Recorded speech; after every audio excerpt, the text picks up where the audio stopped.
Өтө сонун дагы бир жакшы сатылуучу үй сатууга чыкты турган. Мынакей ушул үй сатылат. Үй деле жаңы салынган, ремонту деле жаңы, короосун көрүп турасыздар. Бардык жагы бүткөн, брусчаткалар, бул жактары деле навес, чоң үйүбүз, хозпостройкалары тапчан, бул жагында төрүндө дагы сарайы, баня, үйдүн тыштарында складтары баары бар экен туугандар. Мынакей короосу. Видеону аягына чейин көрүңүздөр. Бул үйүбүз көпчүлүгүңүздөргө эле жакса керек. Жана бул видеону жогото албайсыңыздар, лайктарыңызды сактап, жана үй издеген достор, туугандар менен бул видеону бөлүшүп кетиңиздер. Ассаламу алейкум туугандар.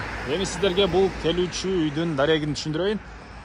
Жайгашкан жери Сокулук району, Гавриловка айылы жана чоң Ош Бишкек жолунун жээгинде жайгашкан. Дареги Фрунзе көчөсү 110 үй туугандар.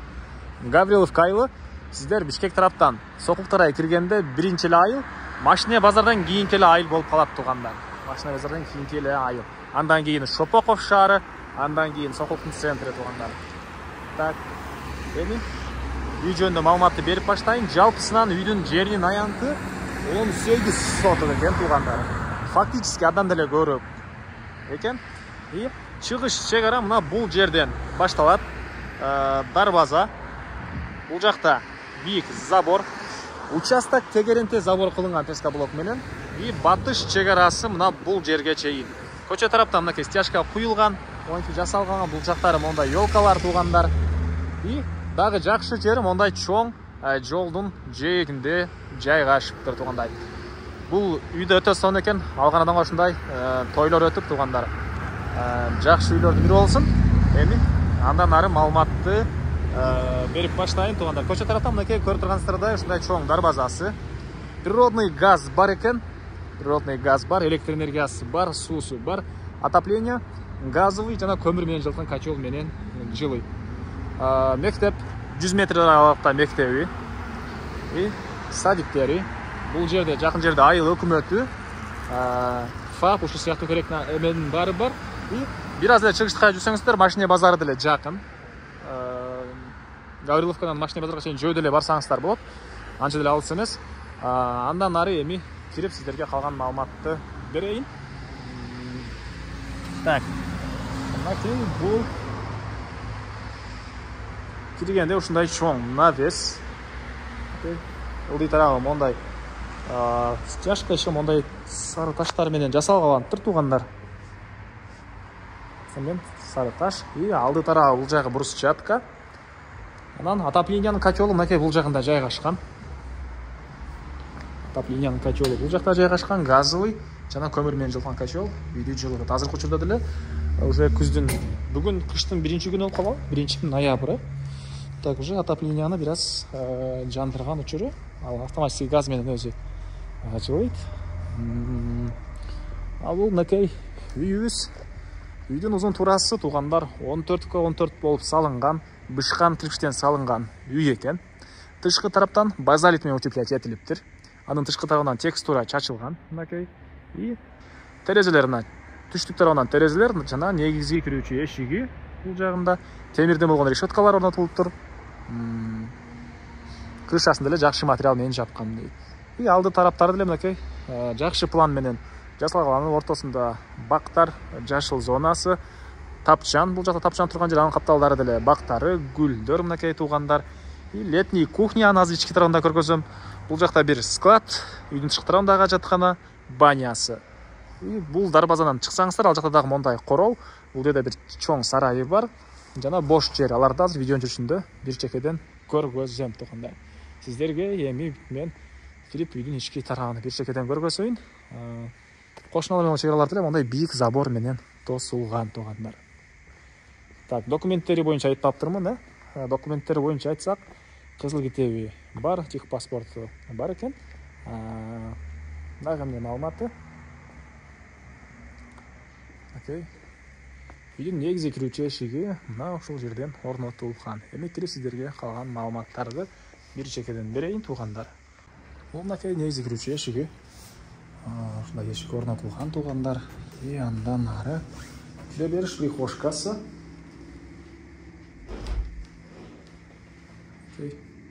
Мебелдерге да көңүл буруңуздар, мебелдер деле калат. Бұл жақта дағы бері ушундай темирден болгон эшик и киргенде мындай чоң холл жайгашкан туугандар. Чоң холл жайгашкан. Бул жерден калган бөлмөлөргө бир чекеден өтүп кете алабыз туугандар. Мынакей көрүп тургансыздардай ремонт, люстра, мебелдер. Мебелдин баары калат. Так, андан ары оң тараптан бир чекеден маалыматын берип баштайын туугандар. Мынакей кирип эле оң тарапка карай кирсеңиздер, кухня жайгашкан. Кухнясы. Мынакей көрүп тургансыздардай ремонт, кухонный мебелдер, раковина чарылтыр, газовый электрический плита, вытяжка орнотулган. И дуалдарга туугандар вентиляция деле орнотулган. Түштүк тарабынан катарынан 3 терезе, отопление материалдары, полдор ламинат. И андан ары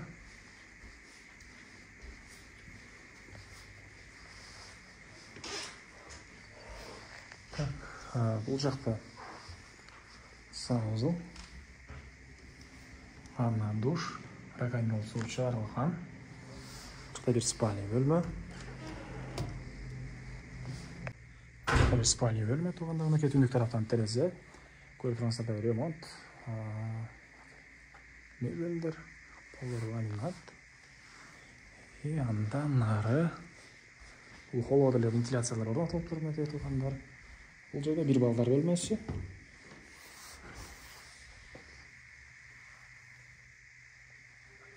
Мебелдер, түндүк тараптан терезе. Бул жерде экинчи балдар бөлмөсү жана бул жакта бир орточо зал. Калсаңыздар чоңураак спальня бөлмө алсаңыздар деле болот. Ал жакта бир дагы чоң зал бар экен туугандар. Түндүк тараптан катарынан терезелер, отопление материалдары, көрүп тургансыздардай ремонт. И бул жагында дагы бир балдар бөлмөсү.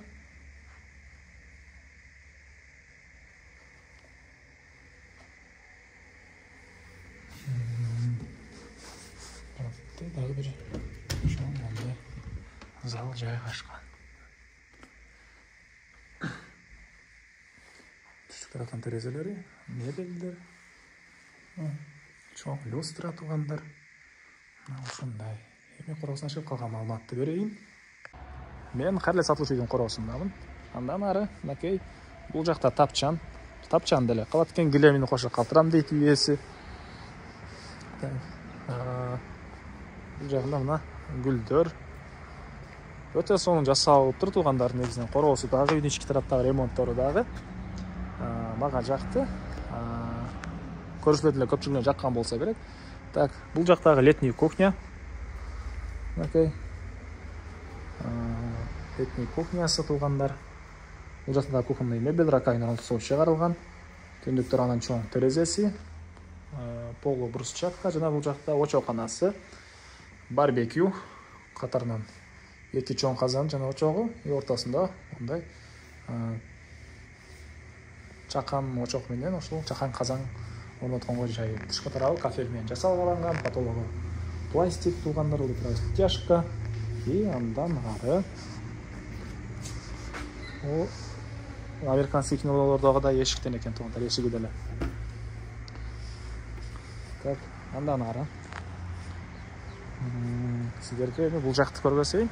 Бул жагында бир банясы, үйдүн тышкы тарабындагы ажатканасы.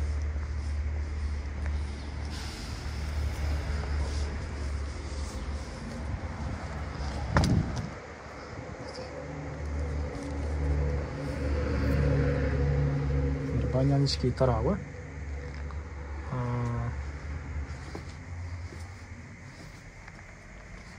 Кыш учурунда уже иштесеңиздер болот. Иштетинге даяр. Ажаткана, бир склад. И бул үйдүн түштүк тарабынан көрүнүш. Так, үй узун турасы 14x14, толук түрдө кирпич. А бул жакта дагы ушунча бош жер туугандар, мынакей. Мал менен алектен десеңиздер, мына мал сарайы да даяр. Чоң мал сарайы деле даяр туугандар. Стенасы пескоблок. И бул жакта дагы мындай фундамент коюлуптур.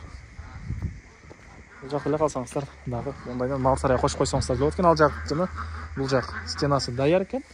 бир гана могу жакка жанагы унутсоңуздар дагы чоң мал сарайы даяр туугандар. Дагы эмне маалыматы? Так. Мал сарайы мынакей. Бийик сейсмопласт колонун арып коюлуп, эски блоктон салыныптыр туугандар. Жалпысынан кызыл китебинде 18 соток жер, фактически андан деле көрүп. Так, бул үйдүн баасы